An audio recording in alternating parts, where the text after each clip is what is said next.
Kmac Attack, live on a Sunday. Missing Ben. Oh, here he is. Speak of the devil. What up, dudes? Saturday. How was Jackboxing? You guys play? It's literally just me and Nick. And I mean, our, Olivia and Sarah. Significant others, yes. But we were the only parties that joined. Yeah. I was planning on it, but all the guys were on, and we, I didn't ever really say I was gonna do it, I don't think, but you did. It was implied. To me. You're right. You did say it to me. Oh, okay. I assumed, and therefore I expected I didn't you to assume. be there. You told me. No, but I assumed. Right. Just to be clear, I full-on assumption that Kmac would be there. I mean, I'd like to do it. I just wasn't expecting to have them on, and it was just kind of, I just was not in the mindset to be as funny as I am when I play that game. So, well, you're not that funny, so it's we fine. gotta draft. We Yeah, can we live gotta with what fade we that get. one out. I mean, can we play it here, or is that not gonna work just because of the camera and stuff? I don't know. I thought we brought it up, and then someone was like, "Nah, it gonna work." Nick, I mean, can we play Jackbox? Yeah, why wouldn't it? We already play it on Zoom already. Yeah, I know. Well, I mean, great. I could have sworn we brought it up before. We can have all our viewers join in. That'll be fun. Really... Yeah, you can. Pretty It's much, called, yeah, they can be part of the audience. I think the only Right. thing that I would be concerned about is the, like, if we're just like putting a camera on like a Switch screen, or if we're like sharing a screen, like that could be the only difference. I don't know. It might just be... Yeah, that's what I was concerned about too. If it's just showing the like blurry. Well, it's not going to be text of, blurry like... because I got a new iPad. Oh. So there's that. KJ, you saw yesterday. Whoa. But no, it would be a lot better if we just individually spotlight it rather than having. We the can make it host. happen. Yeah, so it's. We'll play Jackbox if anyone wants to join. I figure out how to do it. We'll get it going. Yeah, we can do that. I do have Quick Cash ready. Tonight is the night, and I did have that awesome advertisement. Awesome. That took me way longer than it should have, but you guys saw that? Yeah, Yep, that's pretty funniest great. thing. I love that part. I posted it to my timeline, so you're welcome. All of my Yeah, I family's saw gonna that. be I really shared it. confused. Who the hell is this guy with long hair? That's not Kyle. Kyle The guy- already doesn't. I mean, they've seen the post show. it What is at this, all. Kyle? Kyle this is not the already Kyle we doesn't know. post it right. So. So yeah, hopefully that works. I mean, I don't know. We'll see what happens. But I thought that was better because I could post that like every week, basically. But I thought that was fun to do. Last time we had on Alex Bravos, got a good conversation with him as well as Nick's family. And Yeah, we got Zoom bombed by my family. yeah, we got Zoom bombed through an invitation that they accepted and showed up without my knowledge. So half of us got Zoom bombed, but Nick was completely prepared. I mean, yeah, like I said, I'd like to have him on again, but I was going back through the interview with Bravos, and I caught the segment where you had asked him, Nick, about Paul McCartney being alive, and it was funny. His response was like, "Well, and the thing is," and it wasn't just like, "No, he's alive." Like, it was very like leading on. Oh, this guy like believes he might be dead. Interesting. So I did some research on it because like I had mentioned the thing on Abbey Road of him being barefoot, and I looked that up a little more. That on the cover, when they're walking across the street, not only is he barefoot, but he's also. I can tell you all of this. You ready? You want to fact check me on this? Okay, so first off, I'm ready to go. Yeah, so first off, he's not in step with the rest of them. Okay, well, let's start off. He's barefoot. So everyone on Abbey Road, they're crossing the street. Oh, dude, they're barefoot. He's dead. Yes, He proves it. so he's barefoot. He's out of step with them. Plus, he's smoking a cigarette in his right hand, I believe, which is odd because if you know Paul McCartney, you would know that he's a lefty, so he would be typically smoking with the dominant hand. But in this case, it's the opposite. There's a few other things. I believe, he's in a suit, so it makes him look like he is being laid to rest. John Lennon is in all white because he is the pastor to the funeral. I believe George Harrison. Okay, I can hear myself in the head. Oh, sorry. Yeah. Whoops. I'm making sure the Instagram is up. So not even sharing audio, and it's happening. Why we don't let him do George Harrison. He is dressed as the Undertaker, and I forget exactly how Ringo. I think he's just dressed as in denim. Yeah, and that was George Harrison is in denim. I thought. Oh, who'd you say? Ringo. I forget what Ringo. Ringo's in black. He's the Undertaker. And then George Harrison, he's the serviceman who's digging the grave. Yeah. If you look in the back, though, there's a beetle, which I mean they're the Beatles. There's a beetle that says I think it's like 28 60 or 23 if. So it's like he's 28 now. Or it's 23 if it's something weird like that, but it's like the year. It's the age that Paul McCartney would have been had he died. Well, when he died in the car crash. Mm-hmm. So if you look at the beetle in the background, it has a date on it that corresponds with Paul McCartney's death. I'm trying to think if there's anything else on Abbey Road that is about his death. I mean, the big one is Sergeant Pepper's that has all the death signaling. But yeah, am I missing anything? No, that's pretty much it. I'm trying to pull it up. I'm trying to find it. Obviously, they went to a lot of effort to show us that he was really dead. Yeah. Oh, yeah, no, you get to... Yeah, so what does that Beatles say? Well, that's the thing. Yeah, it started in... It's in 66, and... you basically nailed everything. Is that basically some DJ... a DJ kind of threw out this idea that he might be dead, and then some other radio DJs caught on and started spreading it. Yeah, so the big one is Sergeant Pepper's. So the whole thing starts with Paul McCartney getting in this car crash.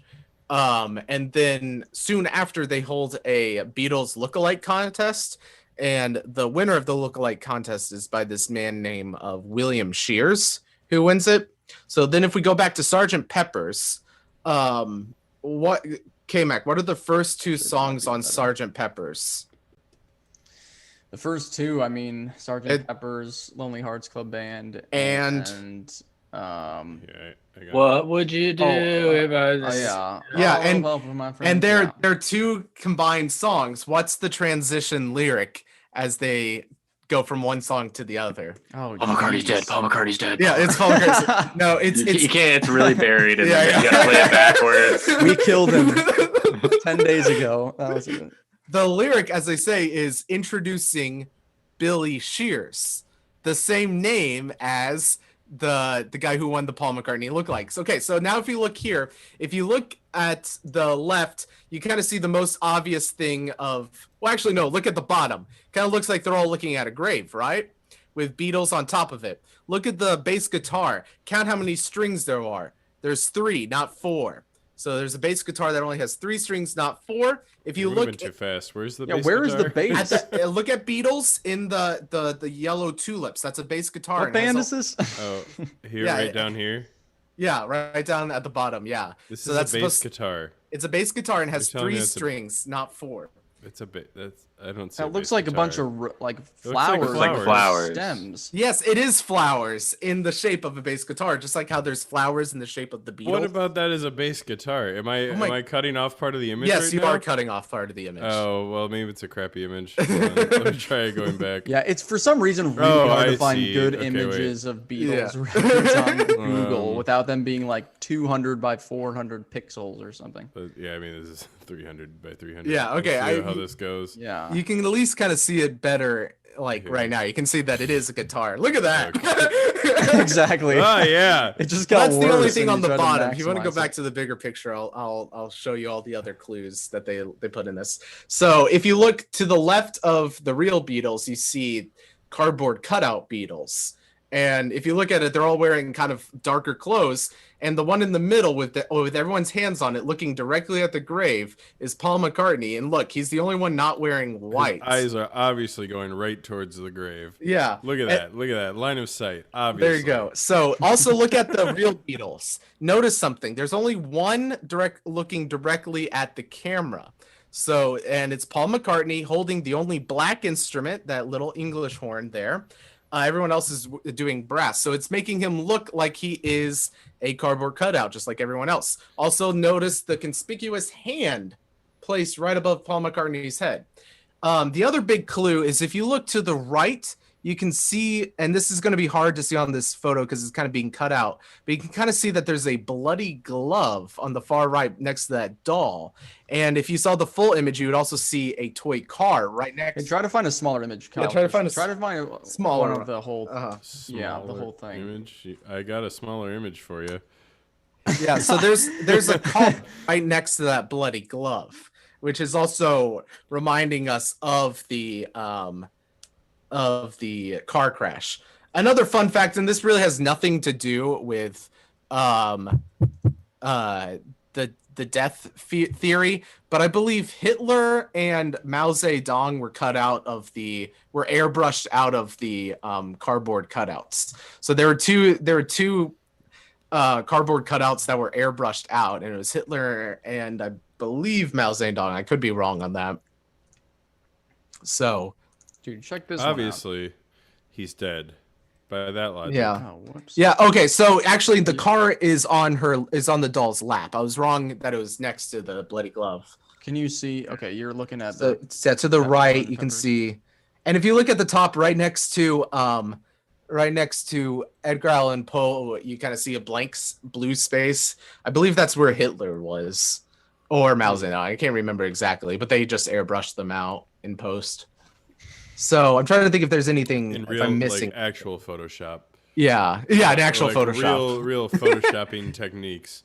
So and then Not just on and the computer. the last one, which I can't remember, there's something about putting a mirror on the drum head that says Sgt. Pepper's Lonely Hearts Club Band, and when you do it, it kind of reflects something that's supposed to signify that there's one person out of the band, but I can't remember exactly how that goes. If you play it backwards, it just says Paul McCartney's dead. Paul McCartney's dead. Paul McCartney's Yeah. dead. He's dead. Yeah, I did happens. find those because on I mean Wikipedia. It's and there's huge, a bunch yeah. of it's one of the like top 10 conspiracies in the world. Yeah, it's- I mean, yeah, but there's also the thing about like Stairway to Heaven is like supposedly satanic when you play it backwards. yeah. But they Well- also give you the lyrics while you're watching the video, you know. The thing Like- about this one is there's so many odd things that are like, why do they do that? I like the cardboard cutouts. Like, why do they have the Beatles? Why is Paul McCartney wearing a black shirt? Like Well, that isn't Paul McCartney. That's Ringo. it's no, Paul's the one in the black shirt. It's Ringo. No, it isn't. That's totally Paul McCartney. He's the smallest one in the Beatles. No, he isn't. It's Ringo. No, Paul McCartney is the smallest. The one. whole theory has been blown Dude, apart. my God. We're all wrong. This guy right here. That's Paul McCartney. That is Ringo Starr. How does that guy look the same as? No, that. Okay, maybe. This is Paul McCartney right here. Why is he wearing a black shirt? Because it's see, not Ringo's been real. dead the whole time. Ringo's been dead. It's actually that one dude, Pete Best. It's actually Yeah, Pete Best exactly. in the black one. But Yeah, I'd always wondered why, like they look really weird too. Like they look like wax dolls. yeah, they're cardboard Um, cutouts, is what Right, they but are. even with a cutout, it's still like their faces just look kind of weird. But no, that's because that's Harrison, Lennon, that's Ringo. He was always the smallest, and that's easily Paul McCartney, dude. Look at how similar they look. All right, well, I might So- concede on that one, but everything of- else is Of all the pretty. theories, yeah, I mean, of all of them, if that's one that There's a few other things on the inside cover. The biggest one being you remember this car and glove on the doll. On the in the inside covers, there's like a car running right, like the same car going right to Paul McCartney's head. and the inside cover. So there's that. There is a backward lyrics. I don't like this one, but if you listen to the song Revolution Number 9, Yeah, I've got those pulled up. I'm gonna play those. yeah, To see if we got there's anything. the "Turn Me On, Dead Man" backwards. Yeah, yeah. That one doesn't convince me, but it's there. Right. Well, the thing with the car on Abbey Road is the license plate, which is LMW. Linda 28. McCartney. Yeah, something. Linda McCartney either weeps or widow. Mhm. And that, I mean, I feel like they're just like, wait, like there are people that come up with. But there's the next. To... It's the bottom text on the license plate that I think is the best. It's like 28 if or something like that. 28 IF. Yeah, and that's, he died when he was 27 supposedly, so if he would have been 28, whatever. But yeah, I mean, I read all about the cigarette and the positioning. Man, I can't believe I remember all of this. Yeah, I know. Why don't I Chris Bravos on the Beatles? Like, I should have been asking you. Yeah, man, that's so funny. But yeah, I just did a bit of research on it because I just thought it was an interesting question. And yeah, I had heard things, but I mean, it is so. The big thing is the introducing Billy Shears, because that's the album after Paul McCartney died, and so it's a song not sung by Paul Ringo, and it's like introducing Billy Shears. Yeah, right. Yeah, I never think. Yeah, it's so hard to. I mean, there's so much going on in that little bit. Yeah, and they're not the Beatles in that band. They're Sgt. Pepper's Lonely Hearts Club Band. Yeah. So, and that's plus they had a big and they had a hiatus in that time period, both because of the car crash and trips to India and stuff like that. Yeah, and that was right before they stopped performing too, live at least. So then it was like, oh well, that's why they stopped performing, because Paul's dead, and then they made a new band name, and because wasn't Revolver right before that, which they were kind of still performing when that was that was after. Oh really? Yeah, Revolver's after Sgt. Pepper. Really? Yeah. What am I thinking of? What's the album right before? Almost positive. Right before Sgt. Pepper. Well, that was 67. Beatles' greatest. Oh wait, no, I think you're right. No, the White Album was 68. Yeah, White Album's after Sgt. Pepper's. Yeah, no, Revolver was before. The Columbia year. Yeah. So yeah, I did pull some of those clips. So I'm gonna share my sound, and because I did want you guys to Dead Man. Turn me on, Dead Man. What? Also, if you've ever listened to Revolution Number 9, like what the heck? I lost $5 at the winery for putting that song on their jukebox because they always skip it. I lost $5. Oh, really? $5 for a song? Because I put like I put like $2. I can't remember exactly what happened, but I put some money in to play the White Album, and they skipped it. But I didn't realize. I thought I just missed it, so I went back and I did it again, and I realized that they skip all of my decisions because I put on Revolution 9. They didn't want the song. Don't put it on the jukebox. That's so funny. Yeah, that's fair. That's so funny. Okay, this is what it sounds like normally, that section in Revolution. Number 9. Number 9. Canceled. Number 9. And we're gonna get freaking flagged for this. Oh, UMG doesn't like this song, so it doesn't matter. Oh, okay, good. And then this is what the same thing sounds like reversed.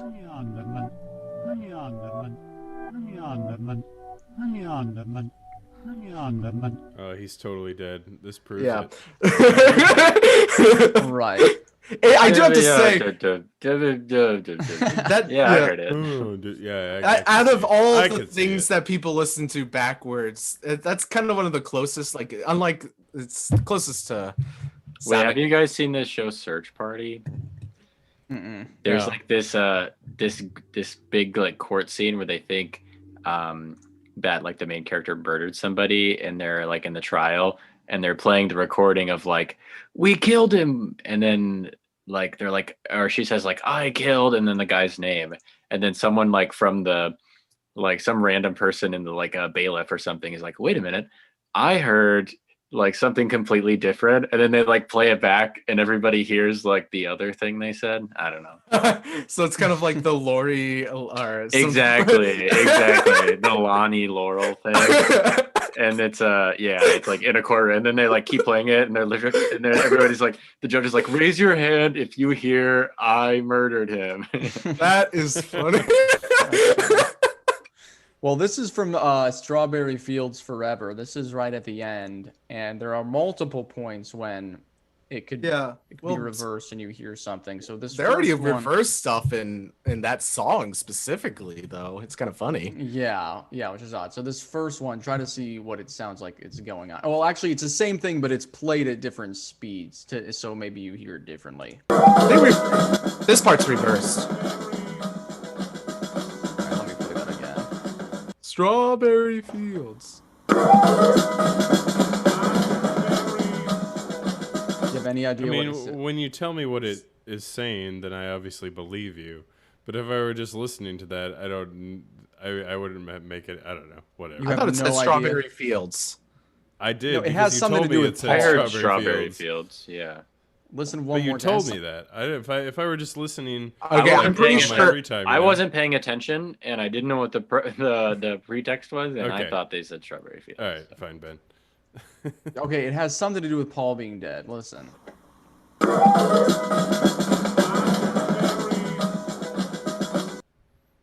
It like this. There's 3 words. The second word is I'm still hearing straw. What do you? It says I buried Paul. Oh. Let me jump ahead a little bit to an Lonnie and Jarl.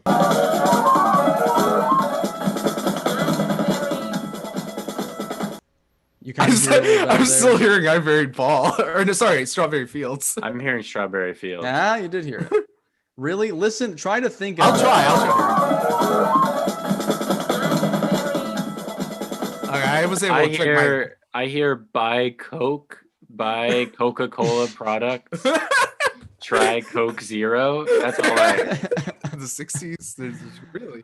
I get why it's strong. I could hear why you. I tricked myself the last time, but I'm still convinced they say Strawberry Fields. Yeah. Okay. There's one more speed. Try to listen and try to hear it.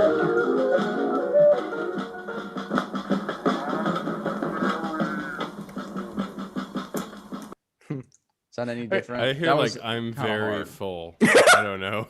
Yeah. I'm full. Oh, he was hungry. That's why he died. He was eating in the car crash. Yeah, right. Oh, yeah. So, yeah, the whole car crash thing. And, yeah, I mean, it's just crazy because I was just pretty blown away by how much there's been about it and how it's funny, like, later on, because it, was basically like an international thing that it came around to the Beatles again, and he commented on it. And, oh man, there's this really funny quote I saw. Yeah, it was. But yeah, the Paul is dead thing is something that has been circulating forever, and yeah, it's a very old thing, which is kind of funny. Right. I mean, especially we think now, oh man, there's so many conspiracy theories, and everyone has one. Yeah, this is a lot safer than QAnon and that kind of crap. So. Right. And I mean, back then, for information to spread, I mean, it was obviously a lot harder. So the fact that this got the notoriety it did, I mean, it's pretty crazy. But Paul at some point heard that he was dead. He's like, oh, I don't think so. Like, I think he's still around. He always talks in the third person. Exactly, because he's William Shear talking about Paul McCartney. Right. Checkmate, atheists. Yeah. But I just did some research on that and thought it was interesting. But yeah, and then I looked up some other conspiracy theories, and it turns out that he's running the shadow government with JFK Jr. and he's trying to put away all the pedophiles. Well, good for him. Good for him. He's been working with Bill Gates for a long time. That's funny. They have to get that adrenochrome. Wait, no, they have to stop getting the adrenochrome. Right. But yeah, so good question there, because I had fun on Wednesday, and good stuff. Did Jackbox go well yesterday? I mean, did you guys play I for don't a know. while? It was just kind of Half of it was That's waiting good. for other people to join. yeah. Yikes. Well, We let's ended up just let's playing like a lot of Drawful and what was the Bidiots. yeah, those are bet. I mean, yeah, I don't know. I think those They're ones good are ones probably when better your for, friends don't show up and there's only four yeah, of you. when people when people you depend on don't show up. Was Yeah, that last night? I believe so. We can try that tonight. But I did want to talk. I mentioned we're gonna have a guy that I've played pickleball with. He'll be joining us for a bit on Wednesday to talk about the sport. Have any of you played it before? No, In like middle school. I've played ball and instead I've of ate tennis. pickles. That's about it. What? Just don't, That was such a dad joke. don't just don't I don't didn't pay catch the attention to first me. half. Just Okay. don't pay attention to me. Ben, have I'm you not played worth it? paying attention to. No. Oh, you never played it? No. Well, I'll show you guys what that is. It's basically like miniature tennis, like life-size ping pong. So that's kind of how people describe it, but it's growing. It's getting super popular. Isn't it with like a wiffle ball and like a plastic paddle? Or It's something like that? yeah, it's not yeah, it's wiffle ball like. It's a lot thicker because you're smacking it so hard, so much. Mhm. They do crack, but it But takes they've a got while. like it's like hollow and it's got like the holes in it. Right? Right. Like a wiffle ball. Yeah. Pretty much. The holes are really small. I've got some I could show you, but the paddle is typically like a graphite, like it's very lightweight. It's usually like a honeycomb pattern.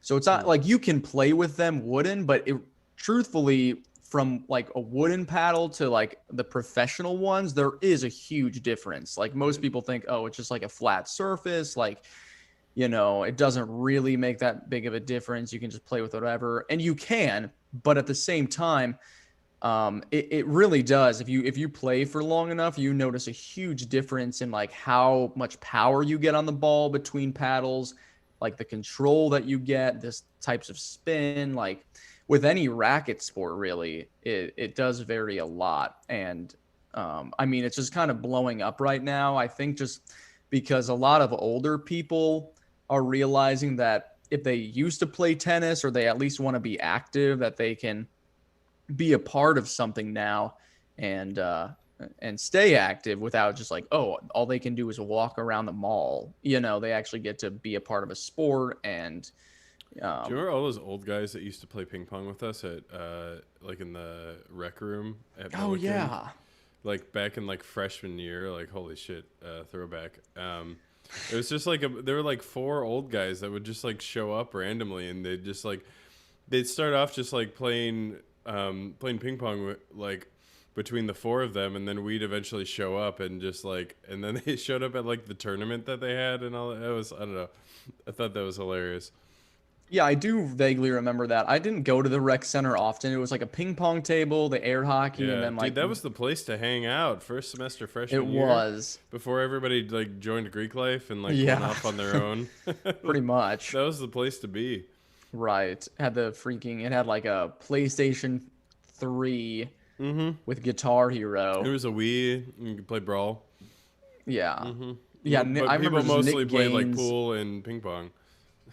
Oh yeah, that pool was in there. That's right. And Nick Gaines and like Anthony Sims would just like be playing Smash like all the time. Mm-hmm. Just like okay, and then they just took that to the Eventually- fraternity. Like, Did Yeah, you guys I ever remember do they- class at college or something? nah, dude, we just hung out, Nah, bro. Dude, it was freshman year. We didn't have anything to Yeah. do. There was nothing to do. I mean, outside of class, I guess not, but it was like being in high school again, just like It's 8:30 like being in to high 3 school o'clock. and class is over at 3. Yeah. So what do you do for the rest of the day? You play ping pong, Yeah, I guess. obviously. Yeah, that's so funny that you mentioned that. So yeah, but no, he'll be joining us just to talk about it because, like I said, he's been just about everywhere. And I did play someone else in singles because, like, when I played tennis, I would want to play singles because, like, I just like to be the one to hit the ball. Like, I don't want to have to rely on a teammate. And the thing about pickleball, though, is like generally it's a double sport because singles is really hard. Like, you just have to be super good at it. Not that you like don't have to be in other sports, but it just requires just a very different skill set that you don't really need in doubles because you have that partner.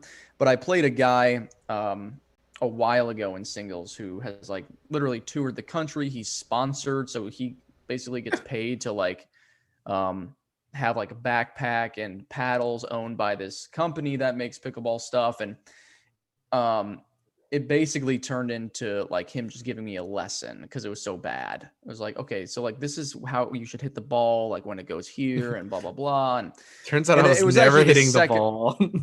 Right, it was actually the second time it had happened because it like last summer I think I got in touch with someone back home that wanted to play singles, and I'm like, yeah, I'm pretty good. Like I could just take this guy, see how it goes, and that within like 30 minutes just turned into him like, well, like you have what it takes, but let me just show you this. And I can tell you played tennis in high school. Yeah, exactly. I could tell you played a year of tennis. Like, let me actually show you this sport. And then the second guy I played, basically, it kind of turned into that too. But I mean, it's helpful. I'm not opposed to learning, but I just feel bad because these guys are so good. And then I'm just like, oh, I could take them. And it's not the case at all. But Jonathan, he'll be joining us and we'll get to talk to him and I'll play some clips and stuff because it's way more fun to play than it is watch. And it's the exact same way I feel about baseball, which I think it's super boring to watch, but it's, it's pretty fun to play. So I feel like that's the case with pickleball too. Anyone, man, we don't have any participants for a quick cash tonight. Here's a pickleball paddle if you. anyone's curious. So yeah, I mean, outlined, it's the honeycomb pattern, like on the inside, and it's compared to, it's graphite. There's so many different kinds. I saw one guy have one where the handle part it's not going vertically, it's connected, it's horizontally, and then it's like connected on the side. So you hold it, it's hard to even, basically like the handle is like this, and then the paddle's up above it. And so like when you swing, it's like, I'd have to show you. Or Kyle, if you could just look it up. Like, do you know what it's called? No. I can't find it. There's no way I'm going to find it. Oh, okay. Let me try. But yeah, so that was something. I mean, there's so many different kinds. I just remember we had like a whole unit on pickleball in like middle school because for whatever reason we did like racket sports, but they didn't have. It might have been like, I think we went like volleyball, pickleball, and then like racquetball, but we didn't have tennis. And there was racquetball. Where'd you play that? No, sorry, not racquetball. My bad. What's the one with the birdie? Badminton. Badminton. Yeah, racquetball. Racquetball would have been shuttlecock. Sick. Use the appropriate name. And when you're in middle school, the word shuttlecock is fucking hilarious when your gym teacher is saying it. Oh, it's so funny when I'm 26. It has not lost its Let me tell you how it was in middle school. Anything, it's more funny now. Oh, I get. So you had what? It was like one a week, or was it a whole year of racket stuff? Oh no! I mean, it was like a couple weeks on each. Yeah, I mean, we had gym every day. Okay. There's a couple weeks of each sport, but yeah, racquetball would have been sick though. What did you guys do after the racket sports? I could not tell you. Could not tell you. What grade did you get? Hopefully an A. Yeah, bro. Get any lesson in A in gym. I don't know. You'd be surprised. Yeah, that's funny. I remember I always loved playing badminton, just like smashing it. But the PE teachers always ended up being like professionals at anything they did. And it was so infuriating. It was like, you take us, like, we'll play you for the championship. And then it's just like no chance. Like they're so good. Well, they're adults that playing with children. Yeah, that's true. They were. But at the but I mean, they were older, and you'd think you'd have the youthfulness to take them on. But did you know you guys ever play handball? Oh, well, I just wanted to point this out here. There's a pickleballcentral.com. So if you need anything pickleball, oh yeah, there's so much. There's a store here in town that's exclusive to it. How do I get? Terre Haute has that big of a pickleball like scene? It's pretty big here, dude. Oh my gosh, people from Indiana are messed up. Are you like by far the youngest person that plays? No, I mean there are people. I don't think there's anyone younger, but actually no. There was a guy. He moved to Indianapolis, but he and I, he went to Millikan. He was an ATO. I think I told you about him. His name was Lincoln, and because he had on a Millikan tennis hat, and I was like, oh, dude, that's like I have the same hat as you do, dude. Like you played. He's like, no, I actually just like I had a friend that played, and he's you. Like, what? Yes, stolen valor, bro. But no, he was 20, like he's 24. But other than that, I mean, yeah, not really. It's not like us, and then the next person was 70. But older people are able to get into it, and they're good. And but no, I mean, yeah, I guess it was fairly leaning towards the senior side. I can't find that paddle, but I found a $200 paddle on this site. I'm surprised I thought it would be more than that. I guess I don't know how much sports gear costs. Oh, really? I haven't seen any more. I can just get like a little book and hit it. Yeah, just get your nearest phone book and play pickleball. No, I mean they are really expensive, but it's worth it. I mean, it really makes a big difference. And for people that don't play, you'd be like, okay, whatever. But when you actually, get the hang of it, I just assumed there was more than a pickleball paddle could cost more than $200. So I don't know, whatever. Come from the world of mountain biking where everything's expensive as shit. So. Oh yeah, I mean there's so much going on there. For sure. What's up? But yeah, anyways, we'll get him on, and you guys. Wait, what's the difference between an indoor and an outdoor pickleball? One is outdoor inside. I mean, are they the same thing? Or are they? Well, they would if they're the same thing, then they wouldn't be separated. Well, obviously. So, what's the difference? Well, that's a great question. We'll have to ask now. It's basically I played with both because there was a church. There's a church here in town where one guy, I don't think he owns it, but he goes there frequently. So he has access. Like there's a side gym where they have like what's that like? After the service, they have coffee time and whatever. And they tape down like lines for a pickleball court. And then there's portable nets, which usually that's what people play with. And we played with an indoor ball. Basically the holes are bigger. And it's not quite as bouncy just because like when it hits like tile flooring, that's inside, then it's going to break a lot faster on an outdoor ball. So outdoor balls are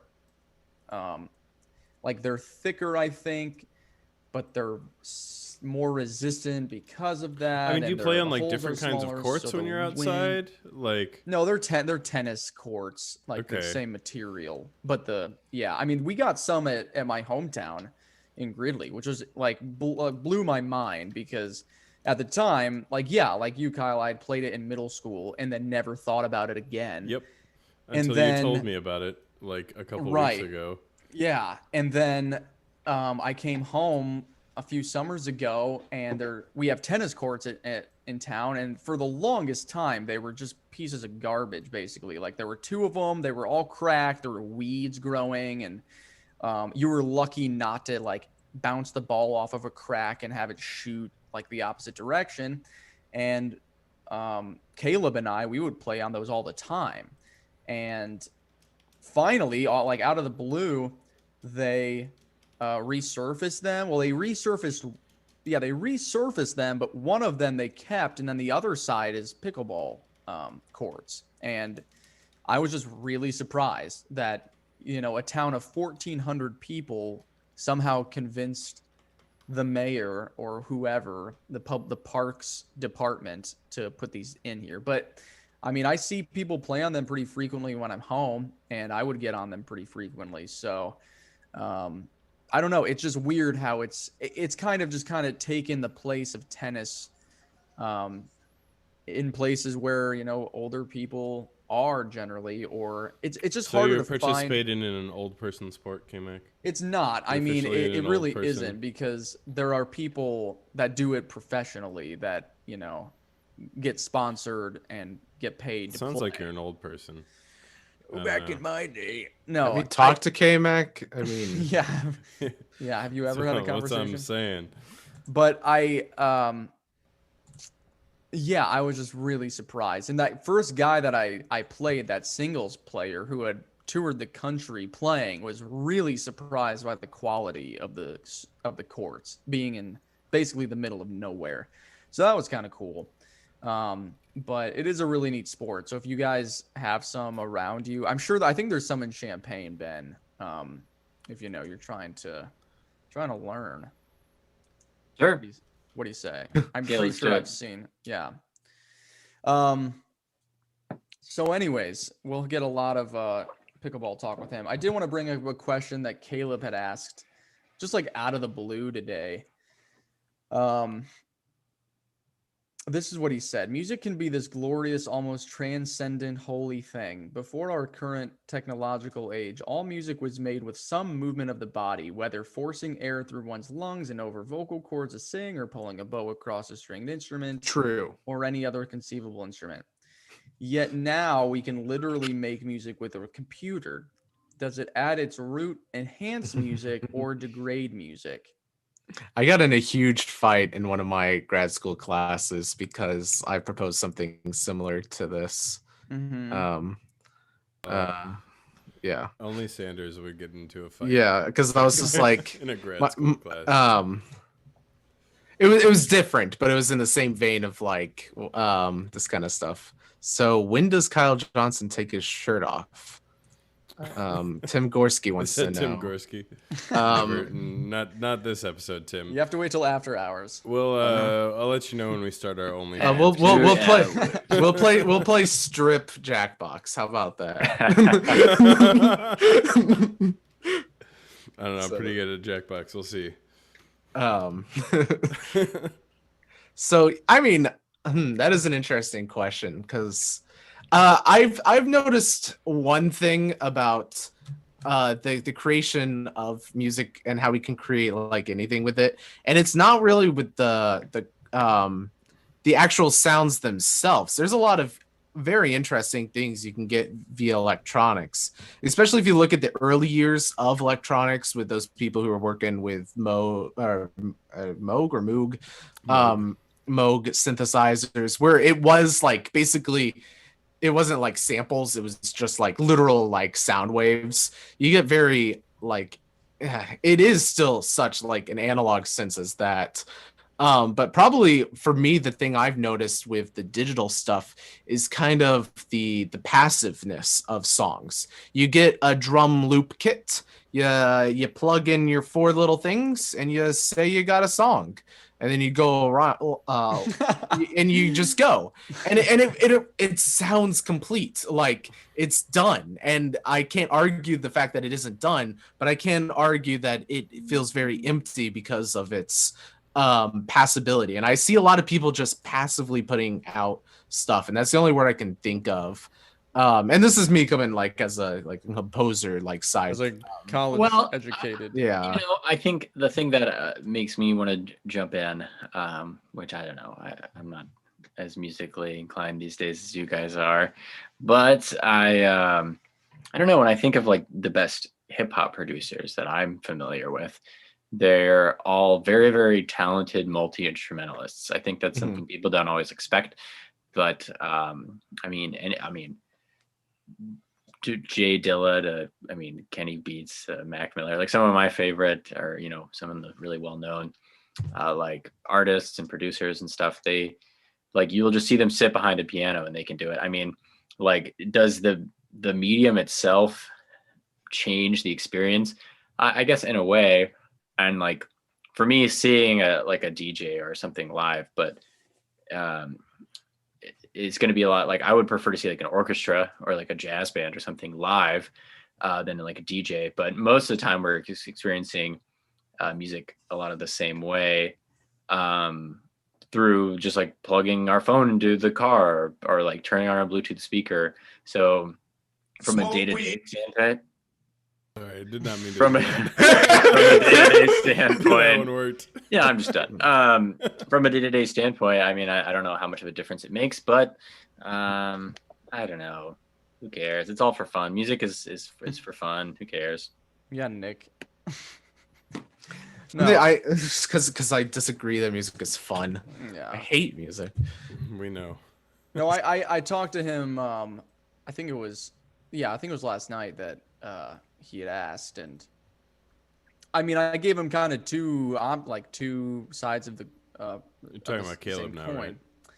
Yeah, is that in one sense it is easier, to obviously make music. Like I told him, like that MIDI keyboard I have. I mean, all the songs that we've played on the show, like the intros and stuff, like I've done all of that with a MIDI keyboard, except like some of the guitar, and like the microphone, obviously. But But the you still have to know drums, how to play the keyboard.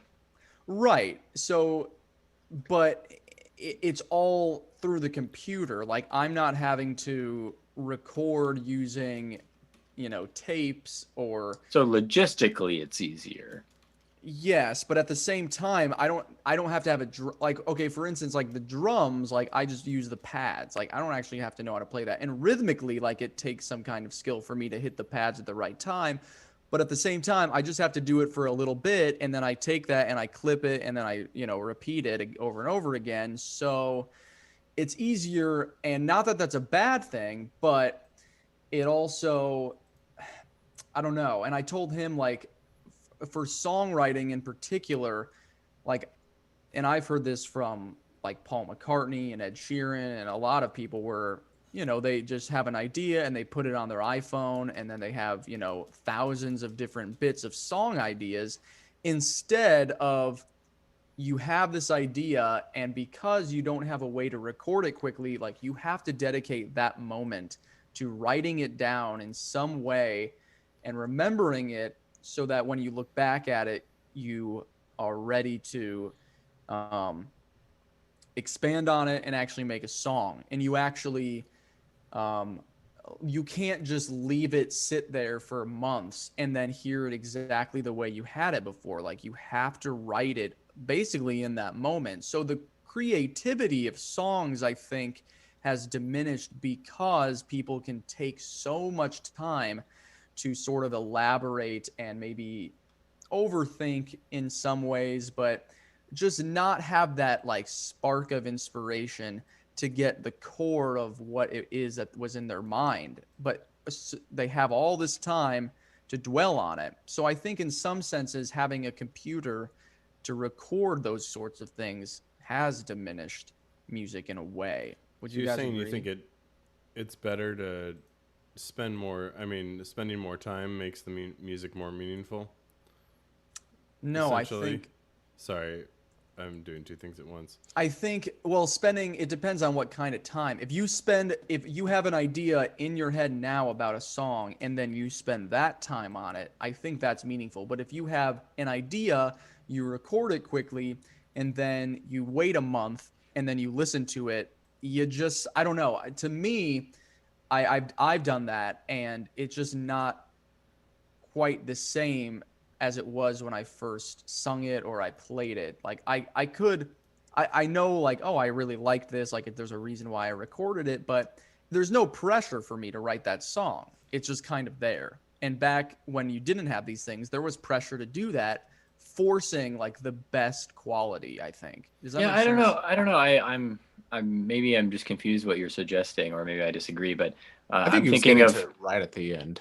I like that last point. yeah. I don't know. I think like a lot of the great songwriters of the 1900s that I've heard about, they have hundreds, if not more, songs that were never recorded or played in front of people. I mean, they just wrote some of the most prolific songwriters that maybe some of them we don't even really remember their names, but wrote famous songs for other people. They does that make the songs that we do remember and we do appreciate now less important? I mean, it's like I'm sure Paul McCartney today has 50 song ideas on his iPhone that he's never going to get to in his lifetime, or Ed Sheeran has probably got 100 songs that he's been working on that just maybe isn't quite good enough or not quite ready for it, or just waiting on that right melody to hit him. So I don't know if that's really just because you have that ease of pulling out your phone and recording it. And it's like, I'm sure, Bob Dylan had just a tape recorder that he carried on him or something, so you could whistle a melody in it, I always talk about Bob Dylan like he's dead, but he's anyways. You look back at his isn't album, he though? and yeah. But yeah, I don't know. Does that am I addressing your point at all? I like Kmac's kind of like last thing, and I because it was going more specifically to the analog aspect of it.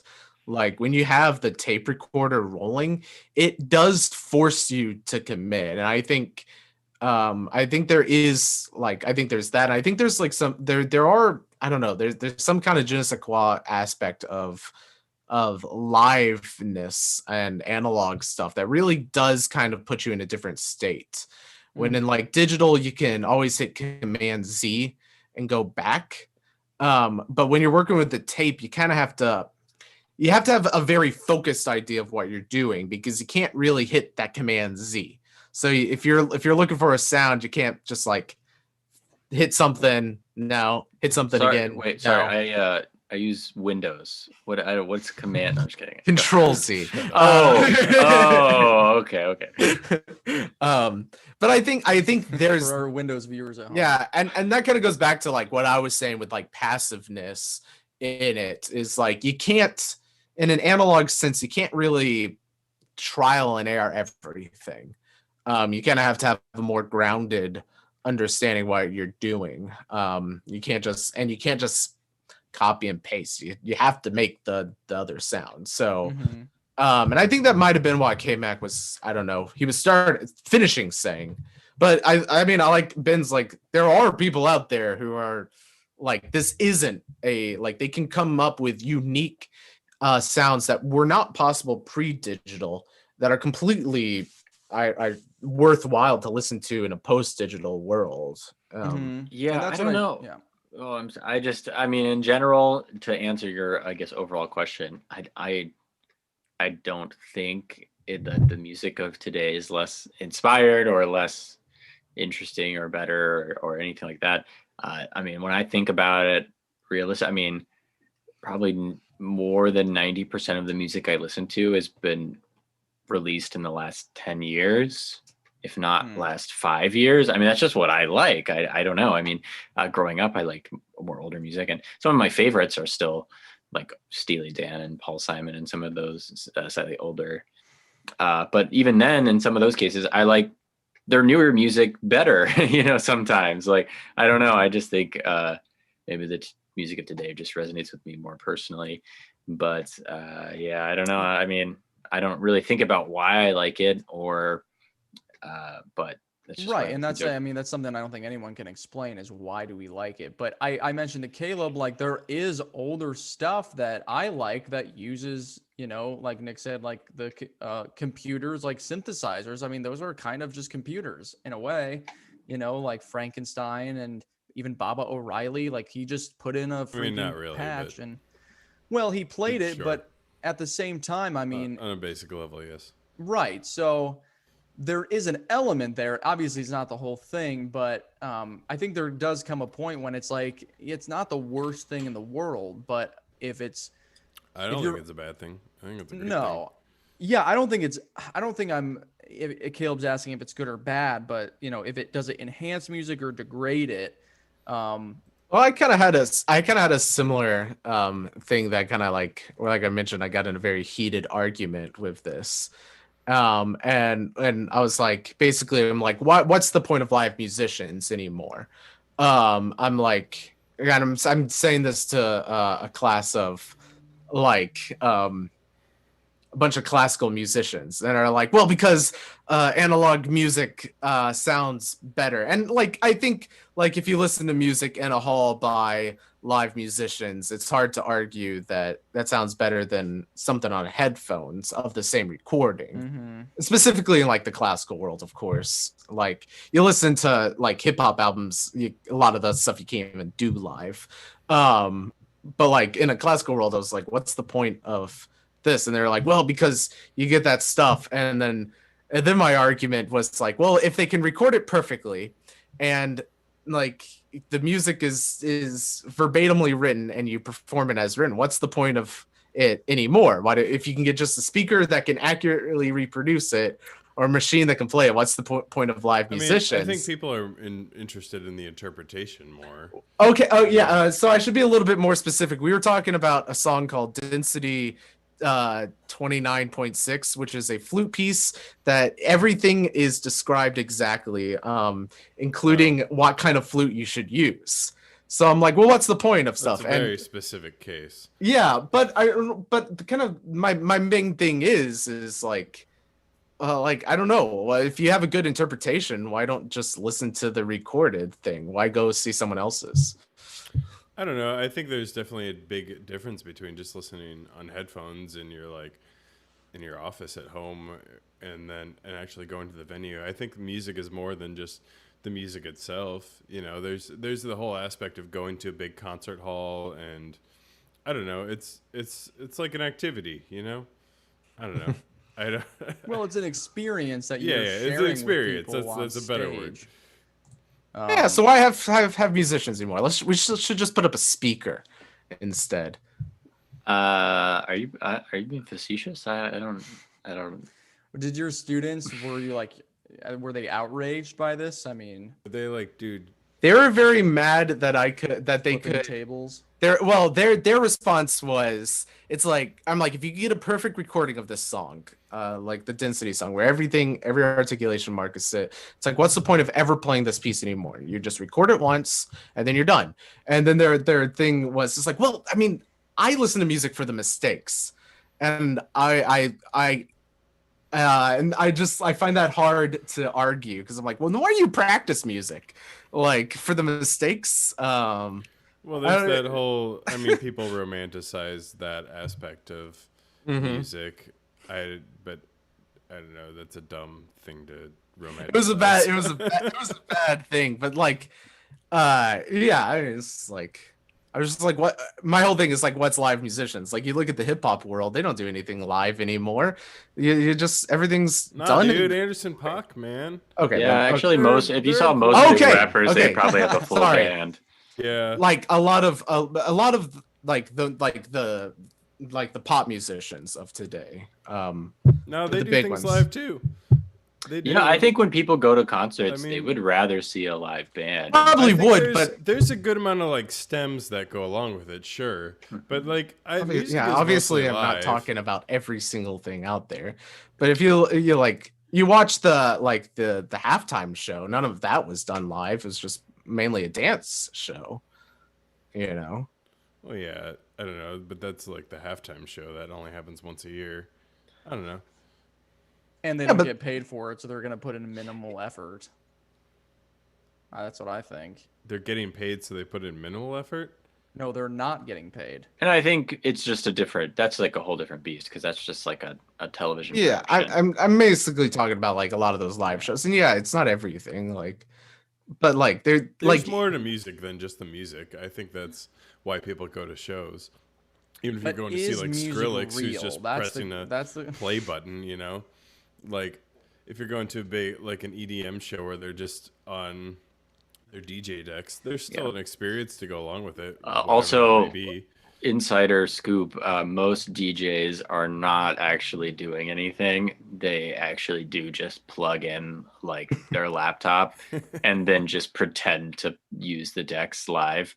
Yeah, that doesn't surprise me. Actually, really what happens most of the time. Is that like the type of music you're referring to, Nick? Yeah, and like if you listen to like a lot of hip hop stuff, like I don't know, I'm right in my head, like right now, "Bad Guy" is the song in my head, and like there is some stuff like Billie Eilish. Yeah, like, but there was never I don't think there's any time where two people recording at the same time, because I mean it's her brother laying down the beats and then it's Billie Eilish singing on top of it. So it's like there never was a time where two musicians were playing, and then like there's some stuff like the clicking sound is just a traffic light. So it's like, yes, there are like real sounds, but like it's like, what's the point of the musicians at that point? You have Phineas and her, and that's about it. So my thing, I think right now is we're kind of combining multiple things that I feel like shouldn't be combined, like a live performance versus a recorded music. I mean, I think you'd be hard pressed to find people who going to see a live performance would prefer to have no live element. I think almost everybody wants to experience some sort of live thing. I mean, if I went to see any musician and if there wasn't some sort of live element, I would be very disappointed. I'm not going to pay money to and dress up to go to a symphony and then someone just comes out and presses play and I listen to Stravinsky, you know, like, I don't, that just nobody would want to do that. But as when it comes to recorded music, I guess that's almost a different argument of, is there any does a live element add to it or not? And I think I don't know. I think it's almost two completely separate arguments. I was just trying my best to go back to Caleb's like little thing, and I think I didn't do a good job at going back to Caleb's think so too. Yeah. We all agree that Nick was going in the wrong direction. No, I don't know. Yeah, I think it's important to keep it on the recorded aspect, because if we talk about the live thing, then we'll be here forever. I mean, the but recorded. Well, it's I bet- almost like the recorded aspect is like that's the product they're putting out, right? But then there's so much more to it than that. Like then they go out and like interact with their fans in a show. You know, that's like the other half of that. And some people get to experience that, some people don't. But you know, there's a lot more to music than just. I think I would like to go back to Caleb's main point because it would be live, because he is talking about people producing sounds right then and there. So, like, yeah. I mean, I guess he didn't. I mean, it isn't explicit on if it was just recorded or if it's done live. You can. He said you. I guess it's the whole thing is make the analog music. versus digital. Right. So, I mean, yeah, I feel like you guys are more on the it enhances music probably train. Would you? I say feel so? like I would say that it neither enhances nor degrades. I think it's another tool in the toolbox. I think of the computer or your digital workstation as another instrument that you're using. It's like I'm sure people were arguing about whether or not electric guitar was an okay, you know, thing. Like, oh, is this taking away because you know, you're getting these sounds that aren't actually the guitar, it's actually the amplifier and the processing. It's not the guitar anymore, you know. So it's like, what, you know, how far are we going to go back? It's like only orchestra is good music because it's the only thing that's not being you know, amplified. Exactly. So it's just another, it's not good or bad or degrading or enhancing. It's just a different tool. It's another instrument that happens to be used on a computer. So to me, it's not even part of it. Mine's kind of like, like, I don't know if I'm a little bit up or a little bit down because okay, well, in my world with all the composing and stuff, a lot of it is a net negative because a lot of it's so easy for people to do nowadays that it just has put out this whole thing of, and it's hard to really get down in like a statement, but like passiveness is the only thing I can think of where even though but then at the same time it's easier to write stuff in general. Like you can write more complex stuff and actually have it perform nowadays. But I think it's a tool that's easy to be, that's probably what I will say. It's a tool that's easy to be misused. And so if you're using it properly, there's nothing there. But if you're just kind of passively using it, it's very easy to get misused. So I'd probably just say like, it's fine, but like heads up. That's the theme of this conversation. It's fine, but just heads up. I agree. I mean, it's funny that I mentioned this and you're like, I had a really big argument with people about this. It was similar. It is a very real thing, I think should be discussed. I mean, I haven't played a real piano in months. Like, if I'm, like, I've just been playing clavinovas. I don't know if you want to go that far. I don't know. well, I'm but with you're Ben on it. It's a tool.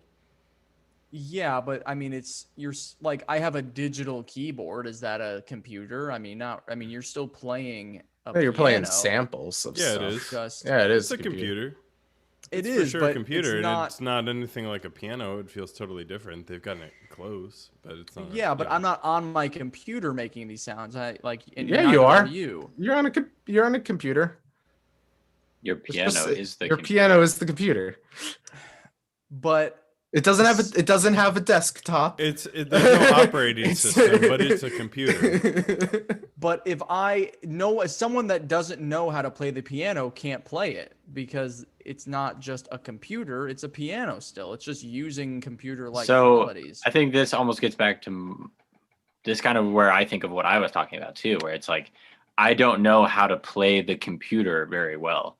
So I'm not good at making computerized music because I don't know that instrument very well. There are people that know that instrument a lot better than I do.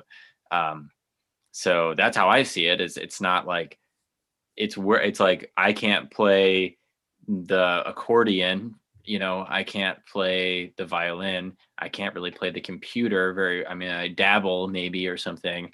But to me, it's just a totally different instrument. You could go into GarageBand right now and pull up any instrument, and someone that's really good at,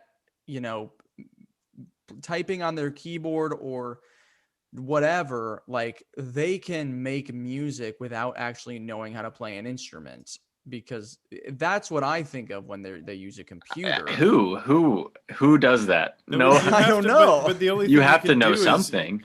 because you got to have like in GarageBand, it's like the musical typing thing that they have on there. Yeah. You still got to know about a piano. I mean, unless you're just dragging in loops, but I mean, I don't think there's anything wrong with that either. There are people who do individual like MIDI notes. I've seen this happen where they Yeah. wite in like specific. But then MIDI still, For each track. that's still really, that takes the knowledge of the MIDI sort of graph or whatever you want to call it. Well, I guess what I'm saying is like they never played any keyboard instrument or anything else. They literally just are like eyeballing, okay, this pitch, hearing it, and then doing it. So they're literally only writing in the computer. Which And in it's my not- mind they're playing that instrument. You know what I mean? It's not a live instrument that you play where you sit down and you practice. Well, you do practice, but it's not something you perform creating music on a computer necessarily, but it is still, so it does take that performative aspect out of it. So if that's something that I guess that maybe is contrary to my opinion, but so you could look at it that way, since there is no performative element of playing the computer, if you want to call it that. But yeah, I don't know. I think what I was thinking of when he asked this is like, does the fact that we have computers to write and record music enhance or degrade, rather than being able or only being able to do it, analog, which he didn't use explicitly those terms, but that's kind of where I was thinking, like, because anyone can make a hit song now. You don't have to be That's in a not true. band or be. That's not true at all. That's not absolutely not true. You have they I have don't the believe that. potential. But anybody had the potential who had access to a piano 100 years ago. I No, mean, because they could write it, but how do they get it? How do they get it out there? I They mean, practice. You have to like, if you've got like 20 million followers on TikTok, you didn't get there just because you posted a couple funny TikToks, Like, I mean, maybe a couple TikToks had. I don't agree. I don't think anybody can be like an award-winning musician. I think what Kmac was saying is that like anyone has the tools to become one. right. I could be wrong. which I think people have had the tools before. And what Kmac is saying is like if you were writing if you're like writing a piano piece, you had to know the logistics and the feasibilities of how to write piano. Like you can't put 10 octaves on one hand, because that's not impossible. So I think what Kmac is saying that is like you had to understand the instrument itself and I think that's what he's saying. I'm just trying to translate. I'm just trying to think I mean, that makes sense. Yeah.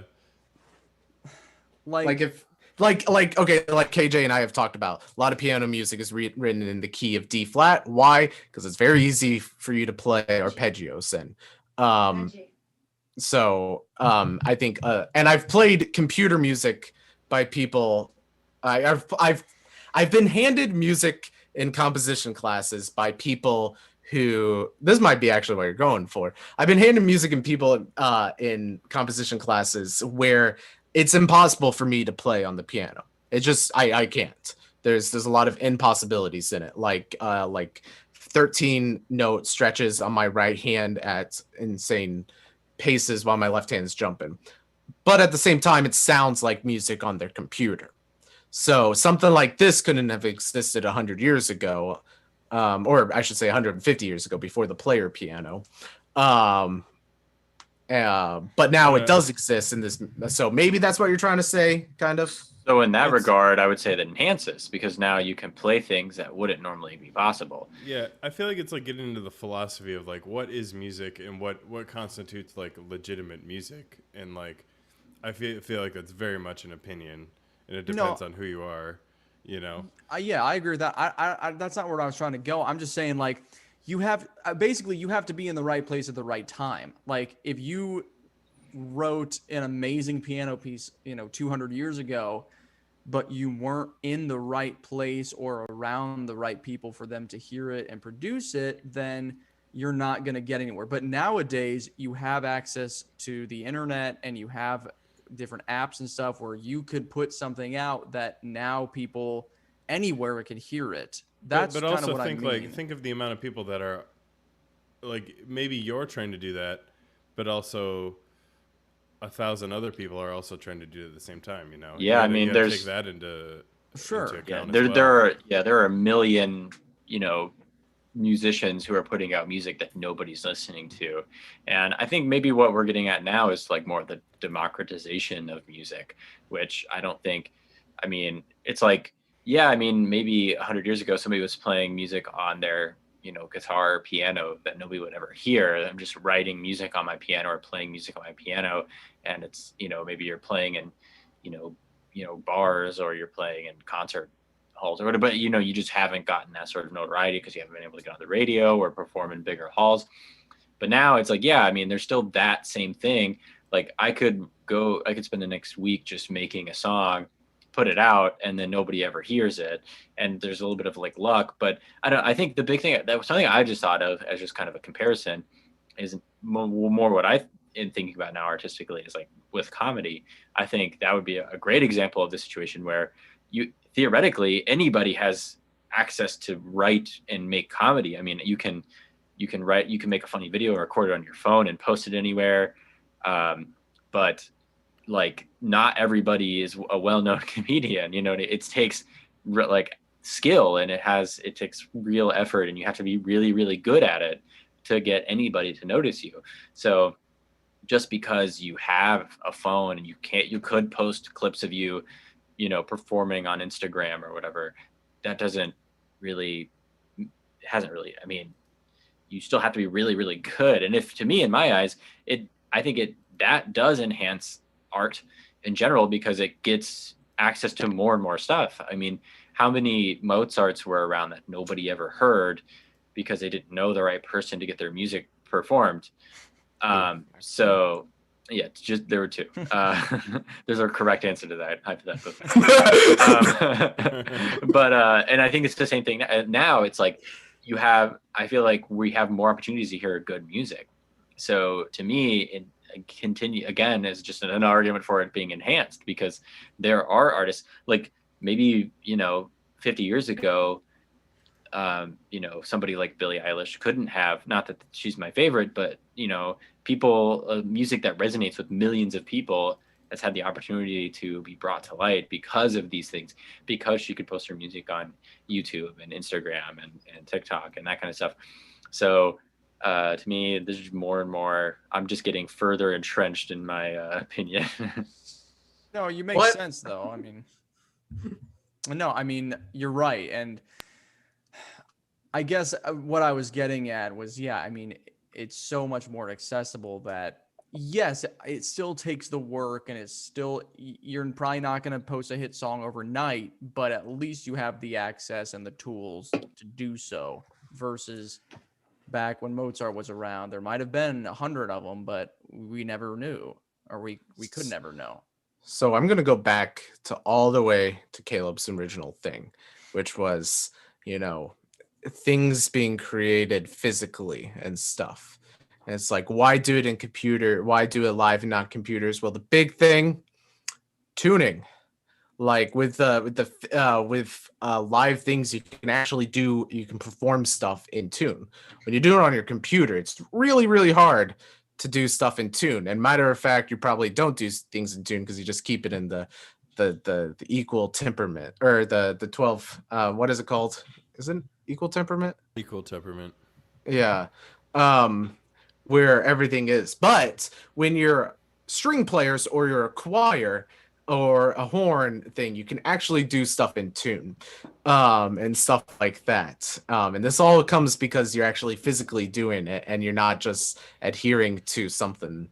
So if I don't know what just tuning predetermined. is, how do you explain that to somebody who thinks that Well, okay, all 12 keys on the piano are actually in tune with each other? So every sound is made like this, and then a higher sound is twice as fast. So oh my gosh, let's see if I can do this.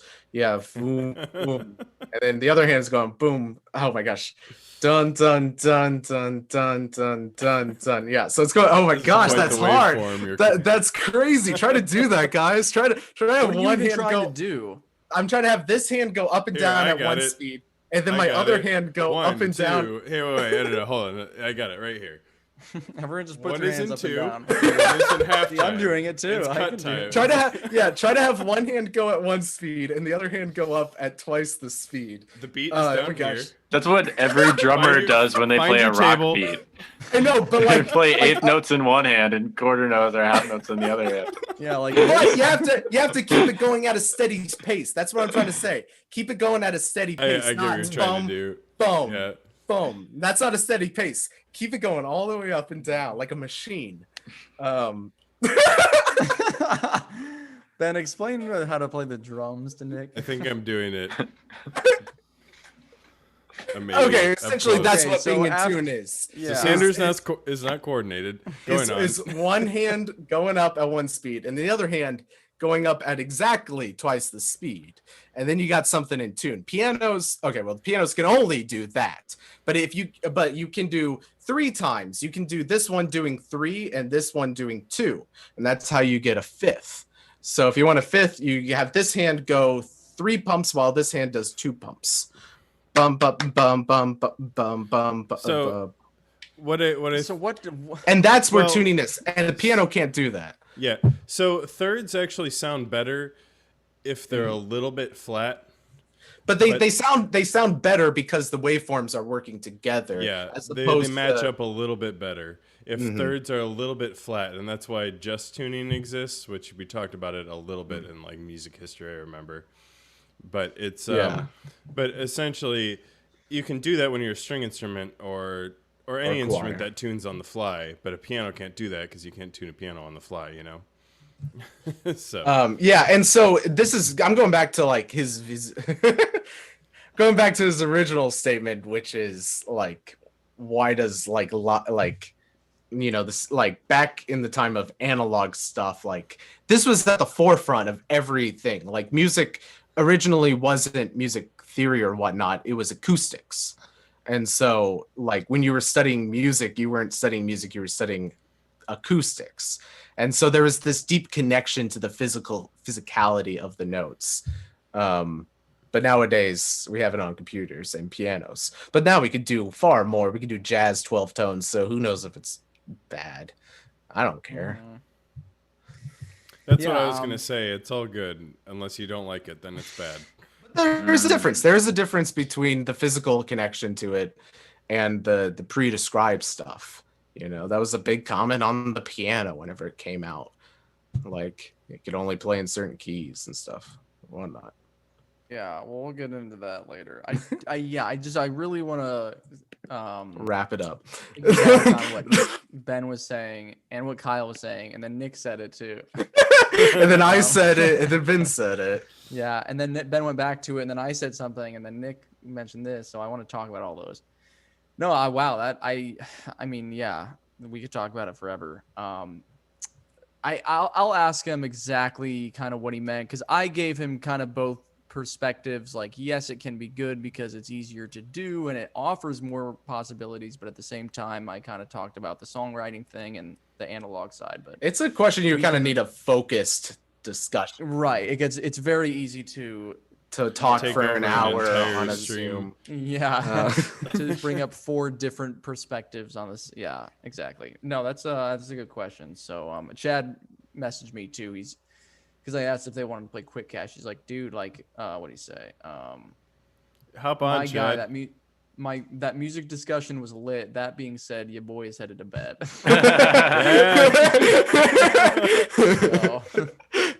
So no Chad tonight. I mean, if we could play Quick Cash, we can wait till next time. Let's end on a high wrap it note up. with Quick All right. Cash I mean, we can end with a recipe. or a recipe. Let's do quick cash and just call it a night. All right. All right. Who wants to go out first? I will. don't care. I like going second. Bum ba dum ba dum bum I'm strongest. bum bum bum Second. Thanks, Nick. bum bum bum bum bum Here, Keith, now, please. bum bum bum. Here, I'll do it manually. Bum bum bum bum.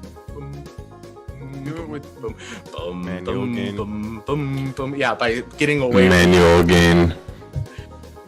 Boom boom boom boom bum bum bum bum art bum. All right, here we It's go. very much automatic. Like this. All right, go ahead. music. You a little tired there, Kmac? Tired of our music discussion? It's sleepy time. All right, here we go. Waiting. Here we go. After the first Penis. Oh shoot. DD question, I said the mega answer. doo-doo. I'm gonna say the top answer. You guess the question. It's Jeopardy. Oh, that would be fun. Yeah. Actually, no, that would be fun. Let's do it. Let's do it. Oh, It's- dude. If you, Okay. you'd have to restructure it. But I think I don't want to know if I'm gonna do it this time. Bet we're gonna do this for like 10 minutes and then Let's do it and surprise Ben. Let's do it. No, don't do it. It would be too confusing. I'll try. We'll do it next time. All right, here we go. Name the most annoying thing that other drivers do on the road. Tailgate. Okay, do the other music. Name a subject people know lots of trivia about. Movies. Besides the engine, name something under the hood of a car. Under the hood. Engine wiper fluid. Name something you tend to forget on vacation. The car mechanics. No. Underwear. Name a phrase or expression with the word dirty in it. Should have said toothbrush. Socks. Close. Pretty close. Pretty close. Dirty socks. I thought you were answering the last question again. I was. That's why I accidentally said that. Okay. All right. Interesting. Interesting round.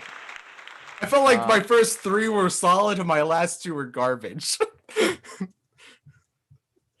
You got that one right. Oh, yeah, you got that. Wasn't worth any points, but that was the top answer. Okay. All right. Name the most annoying thing other drivers do on the road. Follow too close was number 4. Okay, I'm just gonna give you Tell me the points. 10. How many people can we have tally our score? I got a whiteboard now, so Okay. it's I got them right here. Oh, nice, man. You can make Yep. it. And all right, we're losing this game. Go. Name a subject people know lots of trivia about. Movies. That was for 30. Ooh. Woo! All right. Besides the engine, name something under the hood of a car. Wiper 0. fluid.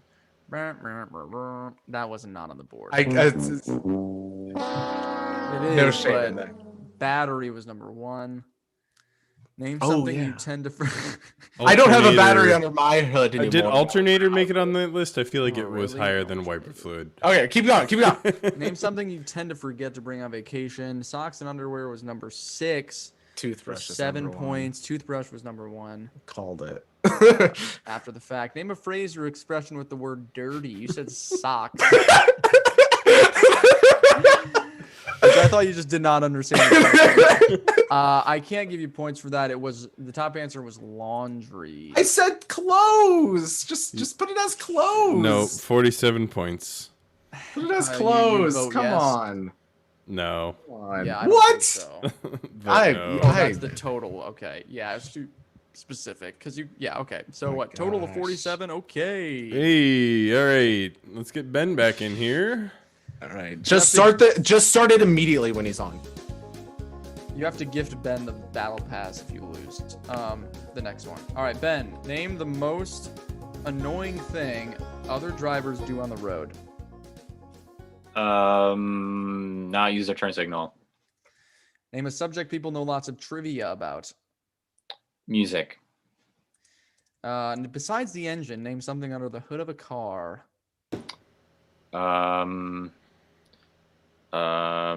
Radiator. Name something you tend to forget to bring on vacation. Toothbrush. Name a phrase or expression with the word dirty in it. Dirty, rotten scoundrel. That's time. Hey. Okay. Still better than what I said. Yeah, Nick did not do very well. He got 47 points. I should have gotten the last one. I'm gonna petition. We'll see. that. We'll Send her, write an appeal letter. see. Guys, they'll get back to you in 2 to 3 weeks. Yeah, that sounds about right. Thank Name you, the- unemployment. In 5 months, they'll get back to you and then ask for more questions. All my points back. Yeah, they'll want all their 47. You owe 47 points to the state of Illinois.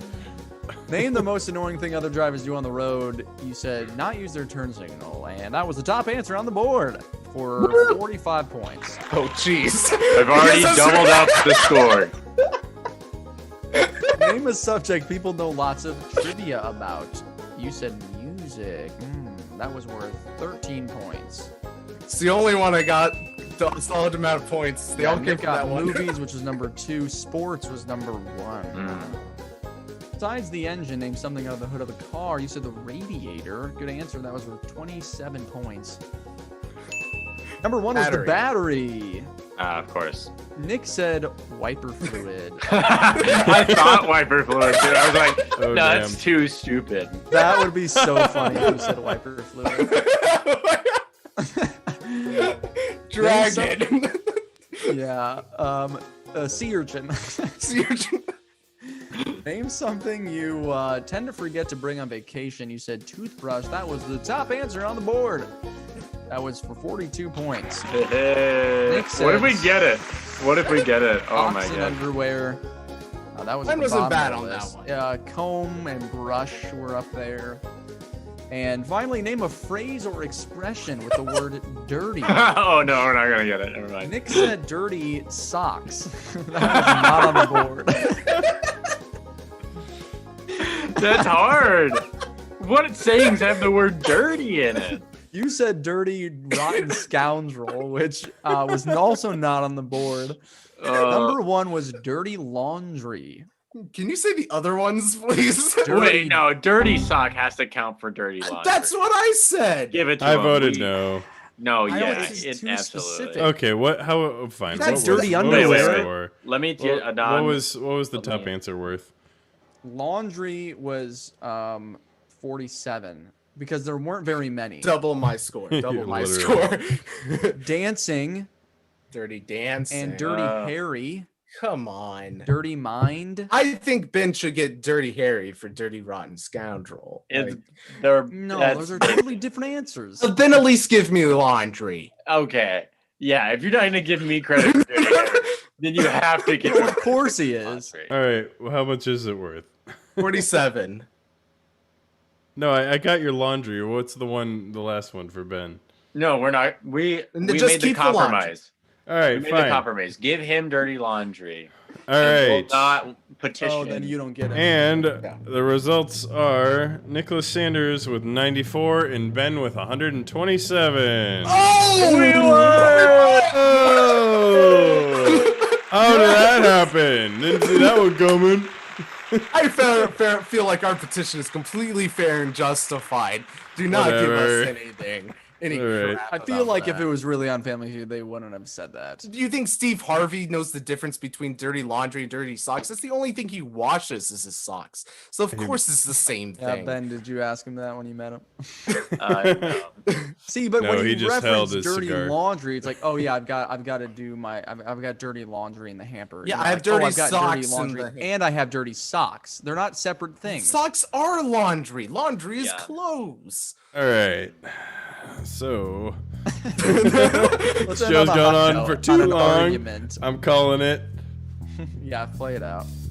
No, Yeah, let's end on a you high wanted note. us on the show, okay? So if you're gonna have us on the show, you have to like at least like let I'm us gonna have mute some you. fun.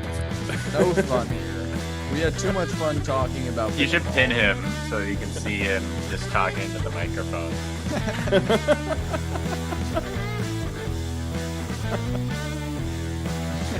All right, play us out, All Kmac. right. The Beatles. Like, and the, The Beatles, Beatles are suck. dead, and the Beatles suck. Oh wait, shit. Yeah, we learned that Paul McCartney is officially dead, and but we are gonna have him on the show. What? Yeah, wait. What if we found out like that Paul McCartney died like an hour before we started? This dude is such an insensitive. Like we're just talking about whether or not he's really dead or not, and it's just like Yeah. breaking news: Paul McCartney has died at the age of 72. We'd be like, oh no. Anyways, No, he's definitely not dead. That'd be funny. that'd be Yeah, hilarious if Paul McCartney actually died. Perfect content for the show. It worked for us. All right, we'll see you guys for another version of Cover Lover and Oldie Goldie, along with a brief interview and another delish recipe. Ben, get that ready for Wednesday. We'll see you then on the Kmac Attack.